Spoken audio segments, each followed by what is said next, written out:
นี่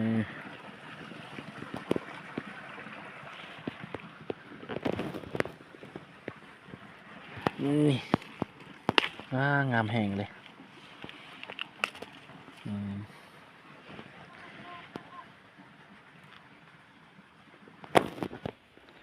โอ้ผักนอกเนาะงามแห่งเนาะโอ้โถผักนอกโอ้คักได้กินเลยคักได้กินผักนอกแซ่บสุปผักเห็นเมื่อเห็นนี่แมนมาพี่น้องนี่ใส่มานี่เพราะว่ามันสีหกเนาะอยู่ป่ากับแบบนี้ละป่างามเนาะนี่อยู่นี่แม่นนี่ทางหลังเจ้านี่เห็นปะกินผักนี่ผักนี่ไงก็เป็นผักหญ้ามันอยากว่าแต่ว่าบ่เป็นยามีวิตามินกินผักนอกบางคนมักกะเพิ่นสิปั่นกับกินนี่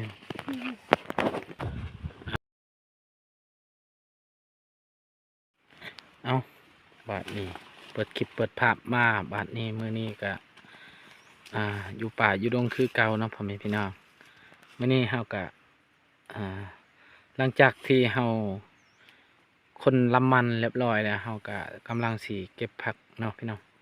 เอาก่อนอื่นกราบสบายดีเด้อสบายดีและสวัสดีพ่อแม่พี่น้อง FC เมื่อสุขูสุขคนบ่ว่าอยู่ในและก็ต่างประเทศก็ยินดีต้อนรับเข้าสู่ช่องบ่าวบุญคงคือเก่าเอาไปมื้อนี้ก็เก็บผักนี่แหละได้หรือบ่เนาะเก็บผักซุปผักนี่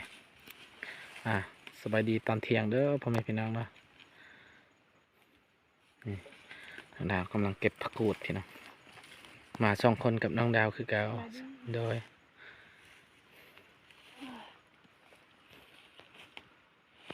ผักกูดอยู่นี่มันน้อยเนาะมีอยู่แต่ว่ามันน้อยบ่ได้ใหญ่แม่นมันบ่คืออยู่พุ่นและอยู่แถวภูคนนำแถวห้วยแถวภูคนโอ้ผักกูดนี่สะออนใหญ่งามเพราะว่าอยู่นี่แปลว่าอยู่แถวกะบ่ไกลจากบ้านแล้วก็มันก็คือว่าและไผก็เก็บกินเนี่ยพี่น้อง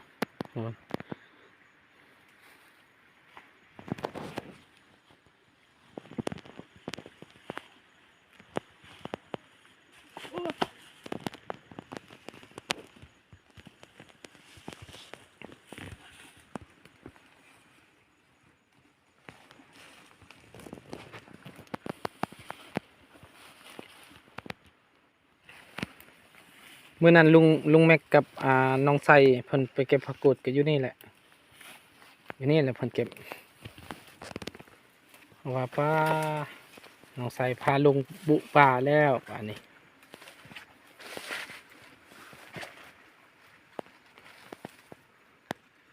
หน่อไม้ก็ได้อยู่แต่ว่าเฮาก็บ่กินแล้วแบบว่ากินตลอดหน่อไม้ก็โดนกินเท่อนึงมันก็หักอยู่เฮากินชูมือมันก็บ่ไหวเด้อพี่น้องเก็บผักกูดอีกจะน้อยสิเป็นกระเพาะนี่แหละกินตลอดหน่อไม้เนี่ยหน่อไม้บ่อึด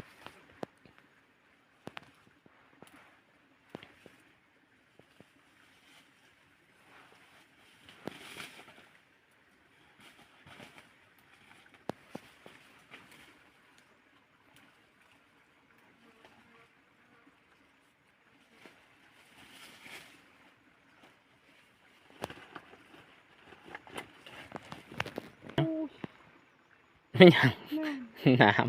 น้ำปากขึ้นว่ามันยังสำหรับ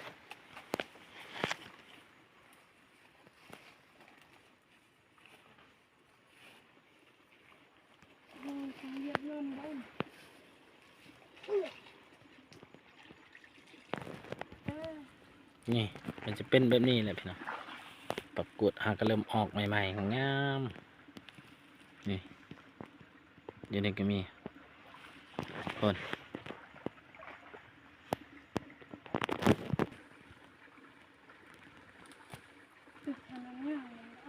เท่าไหร่อยู่เทิงนี่ค่อยเอาเลยเด้กี่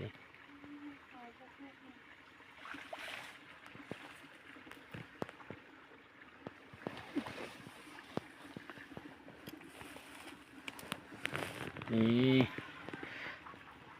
ผมออกใหม่ๆ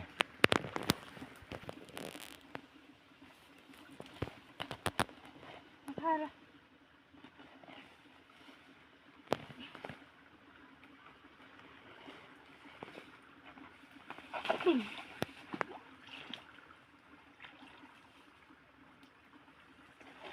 ลาย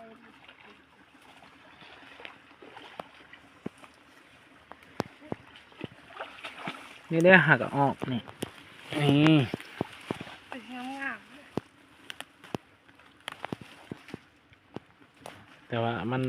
บ่ใหญ่เนาะมันก็พอดีแซ่บแหละแบบนี้อ่ะพอดีแซ่บสนิทกันเลย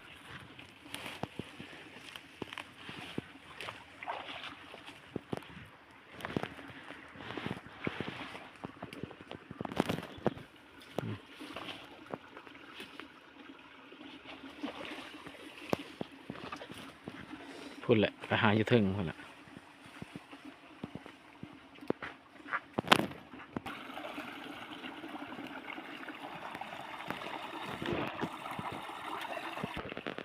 โอ้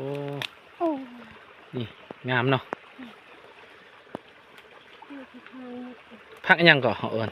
งาม พักน้ำโอ้ลืมนะ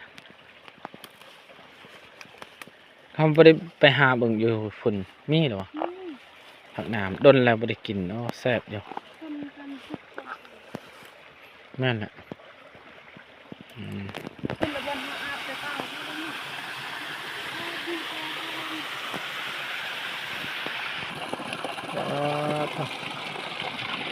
นี่แหละเขาเอิ้นว่าค่ำขี้ค่ำคือนี่แหละ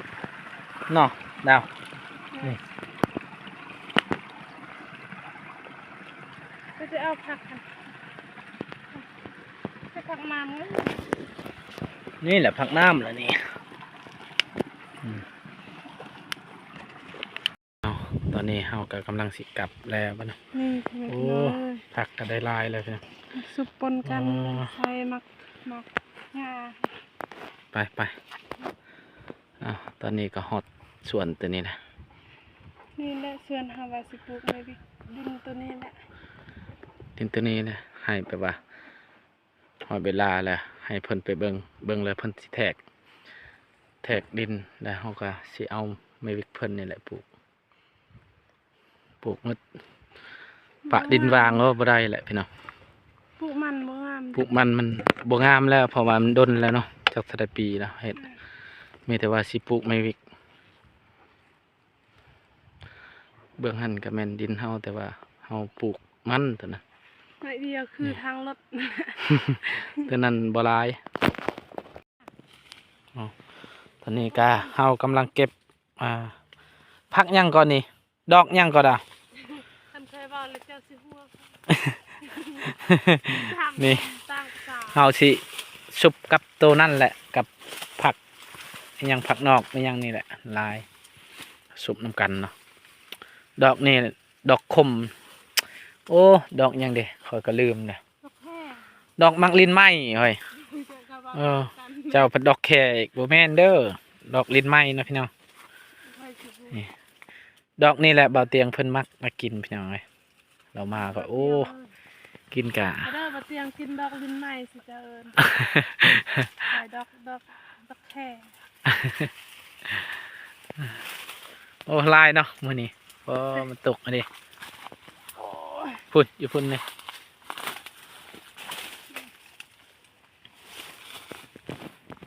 มันก็ยัง พุ่นต้นมันพี่น้อง เป็นผิด โอ้ มันเป็นดอกมันนี่ คันบ่มีตัว นี่ คันบ่มีอันนี้ก็ไม่ไรอันนี้ลายมันตก แม่น ให้มันติดอยู่หั่น เอาตอนนี้เฮาก็กำลังสิกลับแล้วเนาะพุ่น ของแซ่บ นี่นี่แต่ทารุณนำกันเนาะตอนสิสุบผักนี่แหละเบิ่งอยู่พุ่นแหละอยู่เฮือนอยู่ซ่านเท่านี้แหละ เปิดพามมาบ้านนี้ก็อยู่เฮือนแล้วพี่น้อง เอาสบายดี ไปดีเด้อ โดย มาเด้อกินข้าวด้วยกันเด้อ นี่ นี่ สุดพัก โอ้ พี่น้อง หนูมันแหนะเลย สุดพักกระตำมะฮุ่งนี่ รวมพลานนี่แหละค่ะว่า พักกระตำมะฮุ่ง ซุปผัก มาไวมาพูนน้องไวกระจักเฮ็ดหยังพี่น้องเว้ย ยุ่งเลือดยุ่งไม่ยุ่งเลือดนะยุ่งยุ่งแม่บูฮูคำว่าบูฮูคำว่าขมังนะ เอามานี่เบิ่งตั้งกล้องก่อนกินข้าวก่อนหิวข้าวแล้วพี่น้องเอ้ย ขมัง หากนมาแต่เสียหญ้าบ่แม่นเสียหญ้าเนาะคนลำมันนี่แหละแล้วก็เก็บผักหักนอแล้วก็เดี๋ยวปล่อยให้ใครว่าแบบคลิปนี้ค่ะลุงแม่ไปเบิ่งเนาะเอาไปซื้อลองว่า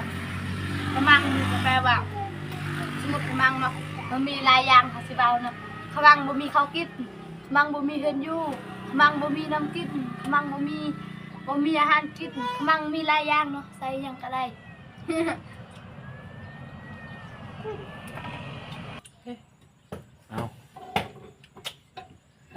เอามาพี่น้องมา มันยกมันยะหน่วยบูมยกมันยะอีก คือมืดแท้ใส่ มืดตามมันนี่จบ บ่ได้มืดปานใด ยามัน มา ดูเขาเล ส ย บายดีเด้อนะมากินข้าวนำกันเด้อ แซ่บอร่อยตำหูแต่ นี่ คนไทยเป็นว่า ค เนาะ ม บ่แม่นว่าเฮามักแต่มันขมังแล้วบ่มีอิหยังกินเนาะบ่มีอิหยังกินก็ต้องกินผักกินหญ้านี่แหละมันถึงยังงามๆเนาะผู้ใดอยากงามก็กินผักกินหญ้า จับ กินอยู่สิแต่บ่มีเงินกินนี่ๆของมักเลยง่ายอร่อยปล่อยนางไว้เมื่อจะตำมะกุ้งไว้ มามา อ้าว มาทำหุ่ง ล้างมือไอ้น้องล้างเถอะล้างกันแหละไปล้างไปล้างเยอะก็จับกินยังเมื่อกี้นี่ล้างมือกันยากเนี่ยจ้ะไปรถนึงได้จ้ะไม่ส้มไม่แค่กันอยู่เข่า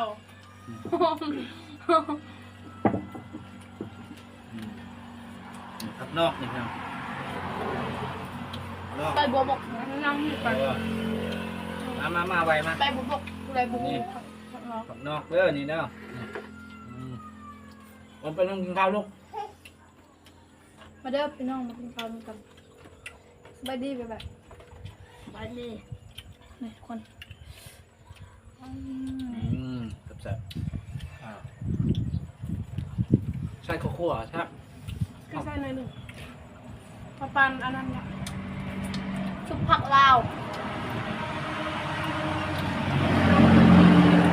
ผักลาว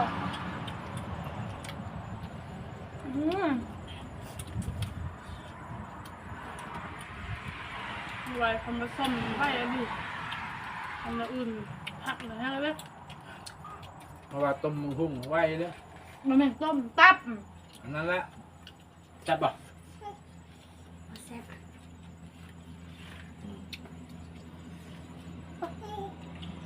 บ่แซ่บเลยเป็นน้องสมพักสุพักบ่แซ่บเลย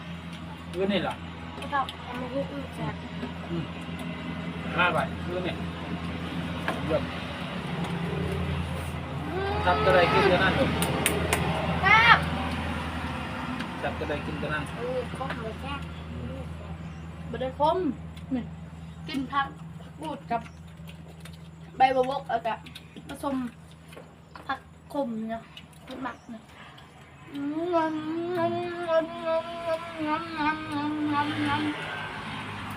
เป็นมันกินแซ่บกินตลอดแซ่บ ตาพอจะเหิด ยาอันนั้นไล่ตา คำใหญ่เลยนี่น้องเลยเดี๋ยวเขา เคยสิอิ่มกับมือนี่แหละ ปกติเวลากินข้าวลายกว่านี้ไม่ได้กินข้าวลายซ้ำนี่เนาะเพราะว่ามื้อนี้อาหารที่เราหมักเนาะคนทำยังไงน้องสายกินงัดไปอะไรทุกกายอันทำไมถูกแล้วเราจะเป็นยังเราทำไปเดี๋ยวตัดเลยไม่มีเลือดใส่ ข้างนอกนะเดี๋ยวไม่ได้ตับเลย ใช้แบบนี้เลยค่ะ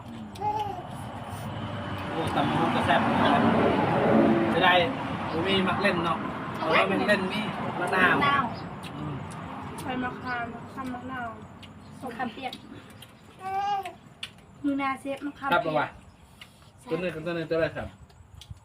จะลองกินบ้างผักทุกคนพี่น้อง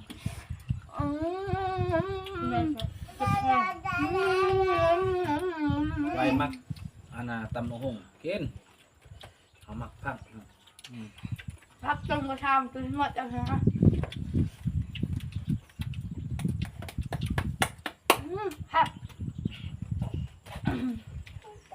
หนูจะเอาน้ำคนเด้อแล้วกินหมดเลย บ่หมดโอ้ย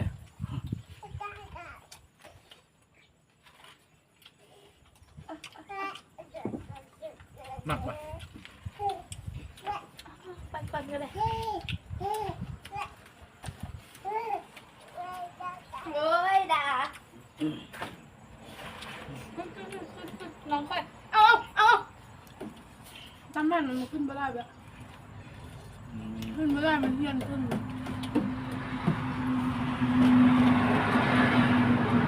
วันนี้ไปเอาน้ำตาลดีกว่าน้องเฮี้ยนย่างเฮี้ยนขึ้นน้องดื้อ ยังเนี่ยนี่พักยังเนี่ย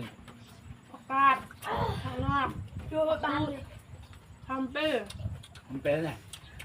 ดอกนั้นดอกยังกับดอกแค่แม่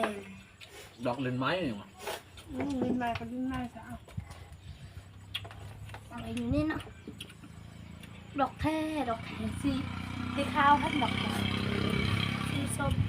โอ้สีแดงเดี๋ยวแกะ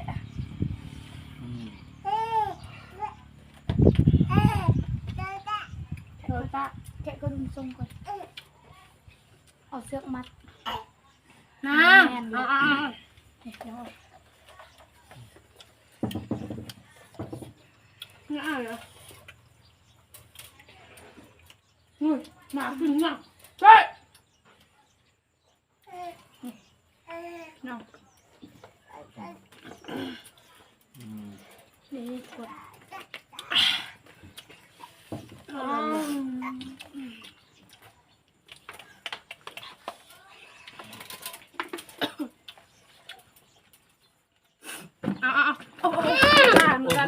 เกือบ ลองเลยเพื่อนเลยก็เพื่อน โอ้เฉพาะดอกมันหักตัวนี้เนาะหักโก้ย หักไปรอด เนี่ยตั้งกองก็หักแล้วพี่น้องเอ้ยเอาก็สำหรับคลิปนี้ก็จะขอจบไว้เพียงสำนี้ก่อนเด้อกินข้าวกินน้ำก่อนพ่อแม่พี่น้อง FC เมื่อสุขสุขคนที่ติดตามและรับชมเนาะขอบคุณสำหรับคลิปนี้น้องไซน้องดาวน้องไว เจ้า ครับคำว่าสบายดีเด้อ สวัสดี